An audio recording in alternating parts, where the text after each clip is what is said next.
Bonjour monde virtuel et bonjour à toi derrière ton écran, bienvenue dans ma tête et bienvenue sur cette vidéo. Alors de quoi on va parler aujourd'hui?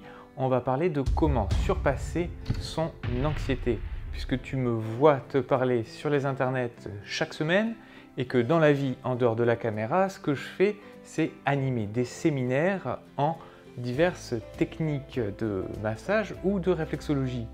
Du coup, il vaut mieux que je sois à l'aise pour parler. Et il faut savoir aussi qu'en fait, à la base, moi, je suis un ancien timide et j'avais envie de partager en fait avec toi les étapes que j'ai mises en place pour justement pouvoir m'améliorer dans cette prise de parole et aujourd'hui être 100% à l'aise quand je parle. Alors, je te fais un petit check de moi dans le temps avant. Quand j'étais en DS, donc en devoir surveiller, il y avait tout le monde sur les tables à côté de moi qui étaient en train de apparemment faire leur devoir, moi aussi, et j'avais souvent fini avant, mais j'avais tellement peur qu'il se passe quelque chose dans ma tête, c'était non mais attends, peut-être que tu vas faire ça ou ça sur le trajet pour aller rendre ta copie, et du coup tout le monde va se moquer de toi, que j'allais pas rendre ma copie avant la fin. Et ça m'arrivait de poireauter 1 heure, 2 heures sur ma chaise sans rien faire, alors que j'aurais probablement pu optimiser mon temps. Je me souviens une autre fois, je devais préparer un exposé et du coup le dire devant la classe. Je l'avais très bien préparé, j'avais ma feuille devant moi, je le lisais devant la classe, sauf que j'avais tellement peur que mes mains tremblaient comme ça et ma copie aussi. Je l'ai joué un petit peu rock'n'roll, j'ai jeté négligemment la page et j'ai dit de toute façon j'arriverai jamais à lire puisque c'est trop écrit, on dirait quelqu'un qui a Parkinson, c'est pas grave, je vais improviser. Eh bien figure-toi que l'exposé s'est très bien passé. On va pas passer une vidéo à noter mes petites anecdotes. En m'apercevant que j'avais une espèce d'appréhension à parler et des difficultés, j'ai eu la chance de pouvoir faire du théâtre d'impro et ça m'a énormément aidé. Alors, parce que oui, quand tu marches tranquillement et qu'on te dit « attention, fais le orange » et là tu as 30 secondes pour exprimer le orange, c'est compliqué. Ça m'a permis en fait de réfléchir très vite et d'essayer de m'adapter aussi très vite. Alors, il y a un exercice qu'on faisait et que tu peux très bien certainement faire toi, chez toi, tu prends une image et tu la regardes un petit peu et tu dois essayer de l'exprimer, d'exprimer ce qu'elle te fait ressentir. Tu vas voir que c'est très compliqué, mais c'est aussi très fun. Alors pourquoi ces exercices? Tout simplement pour que cette appréhension, tu puisses la dépasser sous forme de jeu, parce que c'est beaucoup plus sympa de faire quelque chose quand on s'amuse plutôt que quand on se dit « oh là là, j'ai tellement pas envie d'y aller, oh ça va être douloureux ». Tu vois ce que je veux dire? Moi je les ai fait ces exercices où tu te dis « oh là là, je veux pas y aller ». Et oui, puisque mon objectif c'était de pouvoir parler à plein de gens, donc j'ai abordé des gens dans la rue, j'en ai abordé plein, j'avais un objectif c'était X par jour et je le faisais grandir tous les jours.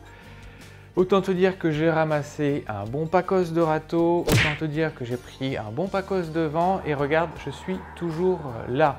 Alors ça peut être sympa, c'est un petit peu fort, mais ça te fait comprendre que un vent, un râteau ou une interaction sociale ratée, ça ne te tuera pas. Et là, mon objectif à moi en l'occurrence, c'était simplement dire bonjour. Oui, tu vois. Après, ça m'a aussi appris quel plaisir il y a à recevoir un sourire et donc à en donner un aussi.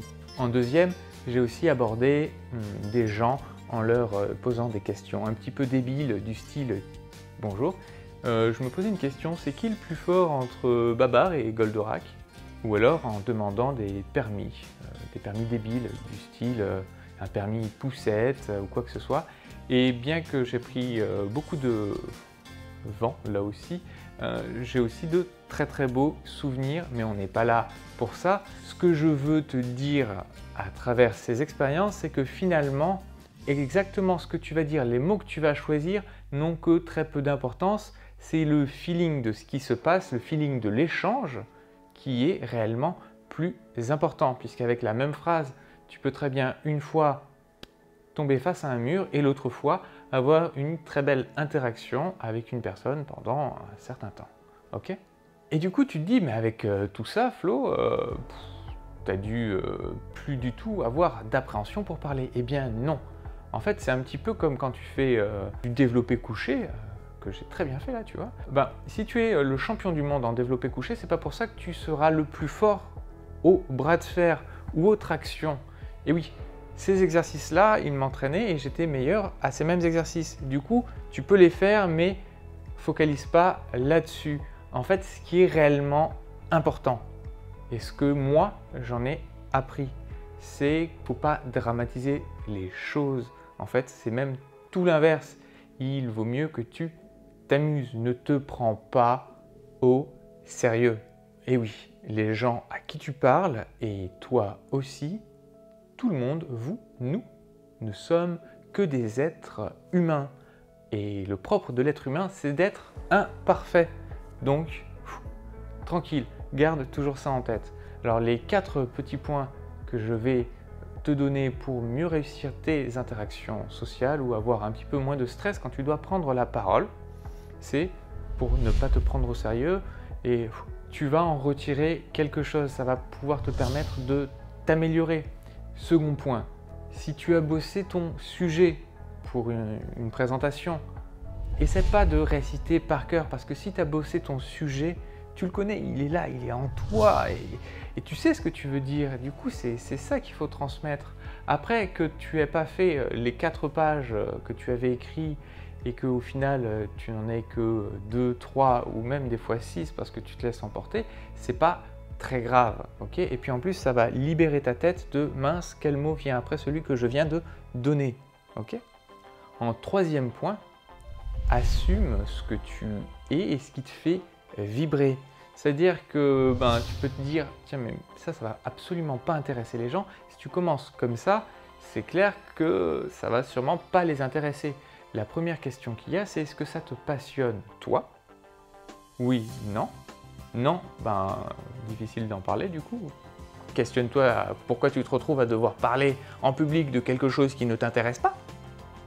Et si oui, cherche à savoir pourquoi ça t'intéresse, qu'est-ce qui fait que waouh, mais c'est un truc de dingue et que tu as vraiment envie de le partager. C'est ça qui va faire tout le schmilblick. Et puis le dernier point, n'essaye pas de gommer qui tu es puisque tu vas en perdre tout l'intérêt de ta présentation. C'est-à-dire que s'il y a des codes ou des critères et que tu n'es pas à l'aise avec cela, tu peux bien essayer de gommer quelques petits traits mais ne pas te modifier toi.